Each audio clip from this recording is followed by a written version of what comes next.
नमस्कार, स्वागत है आप सभी का डीडी न्यूज़ के इस विशेष सांकेतिक भाषा के बुलेटिन में। आपके साथ मैं हूं संध्या शर्मा और मेरे साथ है मेरी सहयोगी दीपाली। आइए बुलेटिन की शुरुआत करते हैं हेडलाइंस के साथ। प्रधानमंत्री नरेंद्र मोदी की कनाडाई समकक्ष मार्क कार्नी के साथ मुलाकात, दोनों देशों में उच्चायुक्त बहाल करने पर सहमति। पीएम मोदी ने कहा, भारत कनाडा के संबंध बेहद महत्वपूर्ण।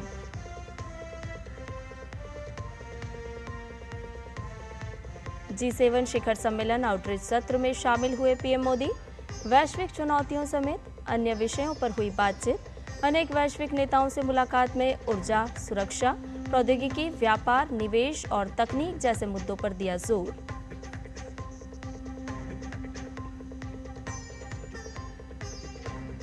कनाडा से क्रोएशिया के लिए रवाना हुए प्रधानमंत्री मोदी अपने समकक्ष प्लैंकोविच के साथ करेंगे द्विपक्षीय चर्चा। क्रोएशिया के राष्ट्रपति से भी होगी मुलाकात।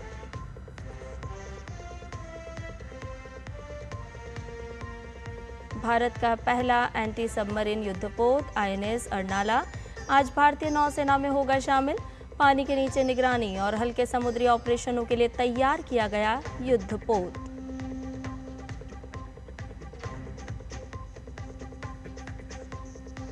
और अमेरिकी राष्ट्रपति डोनाल्ड ट्रंप की ईरान को चेतावनी, बिना शर्त आत्मसमर्पण करे ईरान। यरूशलेम में शुक्रवार तक अमेरिकी दूतावास बंद।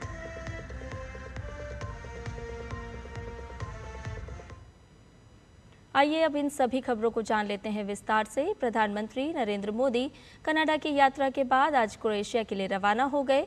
पीएम ने एक्स पर लिखा है कि कनाडा की एक सफल यात्रा का समापन। कनाडा के लोगों और सरकार को G7 शिखर सम्मेलन की सफल मेजबानी के लिए धन्यवाद, जिसमें विविध वैश्विक मुद्दों पर सार्थक चर्चा हुई। हम वैश्विक शांति, समृद्धि और स्थिरता को आगे बढ़ाने के लिए प्रतिबद्ध हैं। क्रोएशिया के जाग्रेब में पीएम मोदी अपने समकक्ष प्लैंकोविच के साथ द्विपक्षीय बैठक करेंगे। साथ ही उनकी मुलाकात क्रोएशिया के राष्ट्रपति जोरान मिलानोविच से भी होगी। पीएम मोदी के दौरे से दोनों देशों के बीच व्यापार, नवाचार, रक्षा, पोर्ट व शिपिंग, विज्ञान एवं प्रौद्योगिकी, सांस्कृतिक आदान प्रदान और वर्कफोर्स मोबिलिटी जैसे कई अहम क्षेत्रों में सहयोग बढ़ने की उम्मीद है। भारत और कनाडा के आपसी संबंधों में नई ऊर्जा का संचार हुआ है। G7 समिट में हिस्सा लेने कनाडा पहुंचे प्रधानमंत्री नरेंद्र मोदी की अपने समकक्ष मार्क कार्नी के साथ द्विपक्षीय मुलाकात हुई। दोनों नेताओं ने अपने अपने देश में नागरिकों और व्यवसायों को नियमित सेवाएं प्रदान करने के इरादे से नए उच्चायुक्तों को नियुक्त करने पर सहमति जताई है। विदेश सचिव विक्रम मिस्री ने इस बारे में कहा कि कनाडा और भारत के प्रधानमंत्री ने आपसी मुलाकात में साझा और लोकतांत्रिक मूल्यों पर बात की। दोनों देशों में राजनयिक संबंधों के साथ साथ व्यापारिक रिश्ते भी फिर से स्थापित होंगे।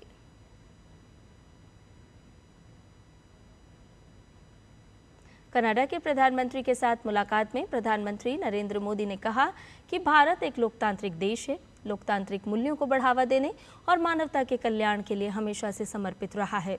ऐसे में दोनों देश मिलकर प्रगति करते रहेंगे। वहीं प्रधानमंत्री ने कहा कि भारत की अध्यक्षता में हुई G20 शिखर सम्मेलन के दौरान वैश्विक हित के लिए उपयोगी और सार्थक पहल को नई दिशा और स्वरूप को कार्यान्वित करने का G7 के पास अवसर है। वहीं प्रधानमंत्री ने मानवता के कल्याण के प्रति आभार की अटूट प्रतिबद्धता जताई।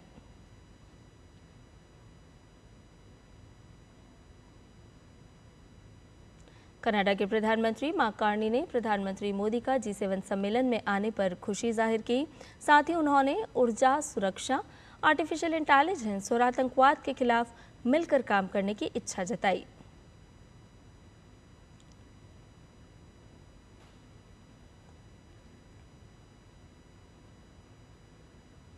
कनाडा के कानानास्किस में G7 शिखर सम्मेलन में प्रधानमंत्री नरेंद्र मोदी का स्वागत कनाडा के प्रधानमंत्री मार्क कार्नी ने किया। G7 के आउटरीच कार्यक्रम में भारत, ऑस्ट्रेलिया, दक्षिण अफ्रीका, दक्षिण कोरिया, मैक्सिको, यूक्रेन ने हिस्सा लिया। इसके अलावा विश्व बैंक और संयुक्त राष्ट्र संघ भी बैठक में हिस्सा लिया।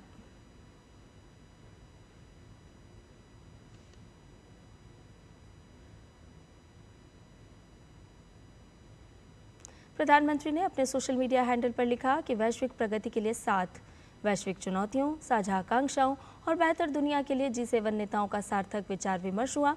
विदेश मंत्रालय ने भी सोशल मीडिया पर जानकारी दी है कि साझा मूल्यों को बढ़ावा देने और वैश्विक चुनौतियों के समाधान के प्रति सामूहिक प्रतिबद्धता के लिए प्रधानमंत्री नरेंद्र मोदी G7 के नेताओं और आमंत्रित साझेदारों के साथ।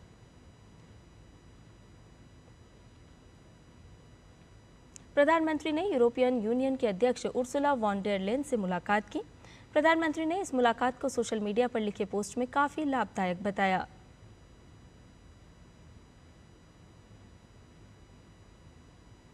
वहीं प्रधानमंत्री नरेंद्र मोदी और इटली के प्रधानमंत्री जॉर्जिया मेलोनी की मुलाकात भी G7 सम्मेलन से इतर हुई।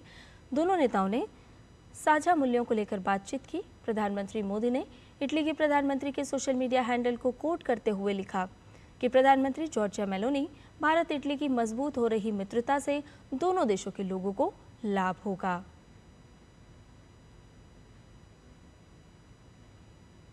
यूनाइटेड किंगडम के प्रधानमंत्री कीर स्टारमर से प्रधानमंत्री नरेंद्र मोदी ने मुलाकात की। प्रधानमंत्री मोदी ने अपने सोशल मीडिया पर लिखा कि प्रधानमंत्री कीर स्टारमर के साथ बातचीत खास रही।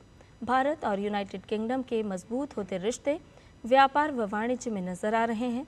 हम इस दोस्ती को और मजबूती देने के लिए साथ में काम करते रहेंगे। कनाडा के कानानास्किस में प्रधानमंत्री मोदी और फ्रांस के राष्ट्रपति इमैनुअल मैक्रों की मुलाकात हुई। दोनों नेताओं के बीच आपसी संबंधों को लेकर चर्चा हुई। प्रधानमंत्री ने अपने सोशल मीडिया हैंडल पर साझा किया कि मित्र व राष्ट्रपति इमैनुअल मैक्रों के साथ विभिन्न मुद्दों पर बातचीत करना हमेशा आनंददायक होता है। भारत और फ्रांस वैश्विक भलाई के लिए साथ मिलकर काम करते रहेंगे। ऑस्ट्रेलिया के प्रधानमंत्री एंथनी अल्बनीज़ और दक्षिण अफ्रीका के राष्ट्रपति सिरिल रामाफोसा से प्रधानमंत्री मोदी ने मुलाकात की। ये मुलाकात 51वें G7 सम्मेलन से इतर हुई। ये सम्मेलन कनाडा में हो रहा है। दक्षिण कोरिया के राष्ट्रपति ली जे-म्यांग से प्रधानमंत्री मोदी ने मुलाकात की।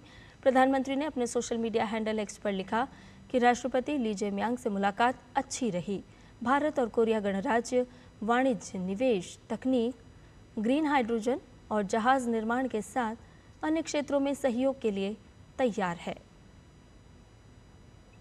वहीं विदेश मंत्रालय ने सोशल मीडिया पर जानकारी दी कि दोनों नेताओं ने आपसी संबंधों को प्रगाढ़ बनाने की प्रतिबद्धता जताई। खास तौर पर रणनीतिक साझेदारी को मजबूती देने के लिए महत्वपूर्ण और उभरती प्रौद्योगिकियों, हरित हाइड्रोजन, जहाज निर्माण, संस्कृति और व्यापार व अर्थव्यवस्था, लोगों के आपसी संबंध को और बढ़ाने पर चर्चा हुई। साथ ही क्षेत्रीय व वैश्विक मुद्दों पर भी चर्चा हुई। जर्मनी के चांसलर फ्रेडरिक मर्ज से प्रधानमंत्री नरेंद्र मोदी की मुलाकात G7 सम्मेलन से इतर हुई। दोनों नेताओं ने आपसी हितों सहित कई मुद्दों पर चर्चा की। विदेश मंत्रालय के प्रवक्ता ने सोशल मीडिया पर लिखा कि रणनीतिक साझेदारी के 25 साल पूरे होने और इसे दृढ़ बनाने को लेकर प्रधानमंत्री नरेंद्र मोदी ने जर्मनी के चांसलर फ्रेडरिक मर्ज से मुलाकात की। दोनों नेताओं ने व्यापार व निवेश, रक्षा और सुरक्षा, हरित व सतत विकास साझेदारी, हरित ऊर्जा, तकनीक, नवोन्मेष, शिक्षा और मोबिलिटी के क्षेत्र में द्विपक्षीय सहयोग बढ़ाने पर चर्चा की। उन्होंने क्षेत्रीय और अंतर्राष्ट्रीय मुद्दों पर विचारों को साझा किया।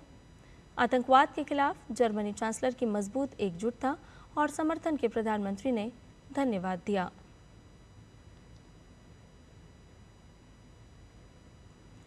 इक्यावनवें G7 सम्मेलन के इतर प्रधानमंत्री ने मैक्सिको के राष्ट्रपति क्लाउडिया शैनबाउम पार्डो से मुलाकात की। प्रधानमंत्री ने अपने सोशल मीडिया पर लिखा कि मैक्सिको की राष्ट्रपति क्लाउडिया शैनबाउम से मुलाकात अच्छी रही। मैक्सिको के 2 शताब्दी के इतिहास में पहली महिला राष्ट्रपति चुने जाने पर मैंने उन्हें बधाई दी। भारत मैक्सिको के बीच कृषि, सेमीकंडक्टर, क्रिटिकल मिनरल, स्वास्थ्य सहित अन्य क्षेत्रों में अपार संभावनाएं हैं। साथ ही आपसी संबंधों को बढ़ाने को लेकर चर्चा की। वहीं भारतीय विदेश मंत्रालय के प्रवक्ता रणधीर जायसवाल ने सोशल मीडिया पर लिखा कि भारत मैक्सिको के ऐतिहासिक संबंधों को प्रगाढ़ बनाने के लिए प्रधानमंत्री मोदी और मैक्सिको की राष्ट्रपति क्लाउडिया शैनबाउम से मुलाकात हुई। दोनों नेताओं की ये पहली मुलाकात थी। दोनों पक्षों ने व्यापार, फार्मास्यूटिकल, डिजिटल इनोवेशन और ग्लोबल साउथ की प्राथमिकताओं सहित वैश्विक और क्षेत्रीय मुद्दों पर साझा दृष्टिकोण पर चर्चा की। भारतीय नौसेना का पहला anti submarine warfare shallow water craft युद्धपोत अर्नाला आज नौसेना में शामिल हो जाएगा। दरअसल भारतीय नौसेना की तटीय रक्षा क्षमताओं को और सुदृढ़ करने के लिए 16 स्वदेशी रूप से डिजाइन और निर्मित anti submarine warfare shallow water craft युद्धपोतों को नौसेना में शामिल किया जा रहा है। इसी श्रृंखला का पहला युद्धपोत अर्नाला 8 मई को सौंपा गया था। ये परियोजना आत्मनिर्भर भारत अभियान के तहत भारतीय समुद्री सुरक्षा क्षमताओं को बढ़ाने की दिशा में एक महत्वपूर्ण कदम है।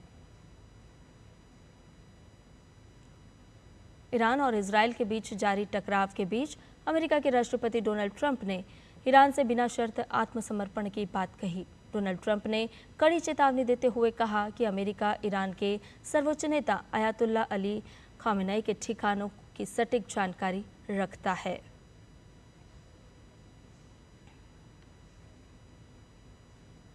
अमेरिकी विदेश मंत्रालय ने कहा है कि यरूशलेम में अमेरिकी दूतावास सुरक्षा चिंताओं की वजह से शुक्रवार तक बंद रहेगा। मंत्रालय ने बताया कि यह फैसला इजरायली सेना IDF की होम फ्रंट कमांड की सलाह के आधार पर लिया गया है।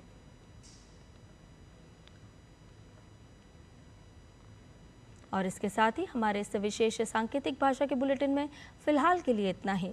मुझे और मेरी सहयोगी दीपाली को दीजिए अनुमति। नमस्कार।